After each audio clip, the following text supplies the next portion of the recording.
ফিলিস্তিনের স্বাধীনতাকামী সশস্ত্র গোষ্ঠী যদি জিম্মিদের মুক্তি না দেয় তাহলে গাজাকে পুনরায় নরকে পরিণত করার হুমকি দিয়েছেন ইসরায়েলের প্রধানমন্ত্রী বেনিয়ামিন নেতানিয়াহু।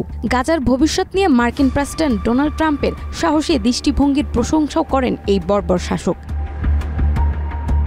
মার্কিন পররাষ্ট্রমন্ত্রী মার্কো রুবিওর সঙ্গে 16 ফেব্রুয়ারি এক যৌথ বিবৃতিতে নেতানিয়াহু বলেছেন, গাজার ক্ষেত্রে মার্কিন যুক্তরাষ্ট্র এবং ইসরায়েলের একটি সাধারণ কৌশল রয়েছে। বিবৃতিতে বলা হয়েছে, নরকের দরজা কখন খোলা হবে বা এই সংক্রান্ত কৌশলের বিস্তারিত আমরা সবসময় জনসাধারণের সঙ্গে শেয়ার করতে পারি না। মাঠের অলরাউন্ডার আমি, আর ঘরের অলরাউন্ডার টাইলক্স।